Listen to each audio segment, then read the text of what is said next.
Peace. You are in the foxhole with Naya Wari. We're looking at spirit reality with an African perspective. For it is what we perceive of those things hidden from plain view that sponsor our actions to remedy, cultivate, protect, and innovate as we endeavor upon this plane and within our life cycle or cycles as humanity. And what has stricken me as odd about the various practices of ritual adopted here in the Western Hemisphere by humanity, Islam, Christianity, Rastafarianism, and the like, is their lack of scientific proofs to substantiate any claim of a way that has been divinely inspired. Yet, when we look at the creator-creatress's creation, it becomes plainly evident that its architect has infused within it an intimate relationship between the various shrines found in nature. The sun beams its rays upon everything in creation. As a result of those rays, the tree undergoes photosynthetic processes, process that then impacts humanity as carbon dioxide is trapped within the leaves of the tree and then converted into oxygen. Likewise, the moon impacts our ocean tide, and in its appearance as it goes through its various phases is so consistent that our calendars are marked by it. Darkened clouds forecast rain showers. Lightning seems to precede thunder. And water, it boils at 100 degrees Celsius with a slight variation dependent upon atmospheric pressure. Now, one may ask, what do these observations have to do with spirit reality, ritual practices, or religious text? And I say unto you, everything. Those observations shared were not observations that evolved in my imagination. They are phenomena found in nature that readily appear to the senses of all of those who exist upon the plane. With that being said, do you think that the divine mother and father of humanity, our first ancestress,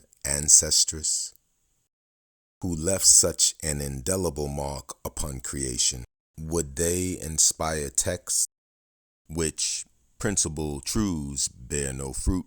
And what of the phenomena which appears to the senses of the practitioner, which applies his or herself to the rituals detailed within the biblical or Quranic text? How is it that I can go anywhere upon the planet and invariably I will find that the boiling point for water 98.2% of the time will be 100 degrees Celsius?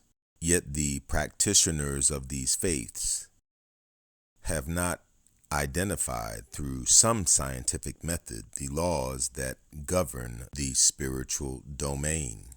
Instead, what we find is the propagation of the critical analysis of oneself in measurement against the ethic and moral espoused in biblical and Quranic text. But to what end? What has the turning of cheek or the loving of an enemy of humanity reaped in the communities of those who've practiced it? And I know there are some that would perceive the movement of the 60s, which sponsored voting rights for the Black American, and the institution of affirmative action, which allowed the Black American to compete for jobs in white corporations, as some sign of divine intervention, a result of their adherence to the biblical principle. But I ask them, where is your sovereign mind?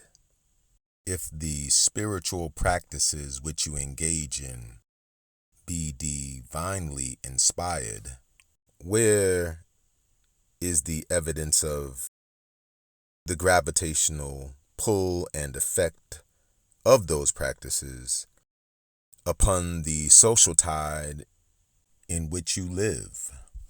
And likewise, where is the evidence of those practices nurturing a symbiotic relationship between your community and the communities of other ethnicities? Is it evidenced in the gentrification of your neighborhoods?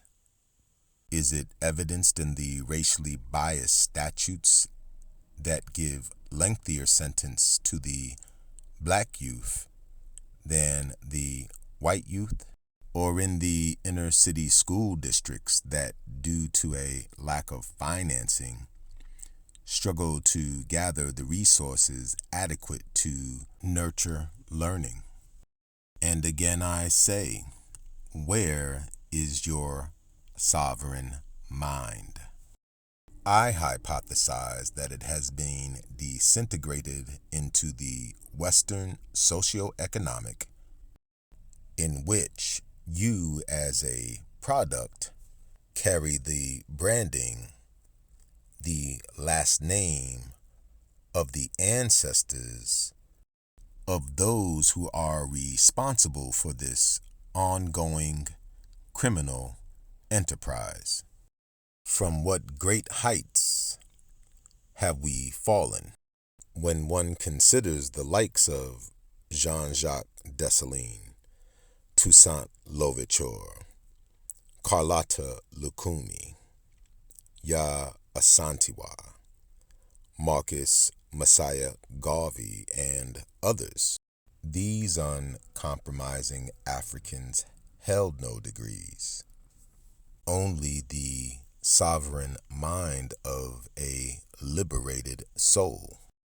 Whereas we, on the other hand, as a result of our indoctrination into Christian propaganda and the pseudo-historical narratives published in the ears of our mothers and fathers, have lost our connection to a spirit of sovereignty that would evolve some form of nationhood.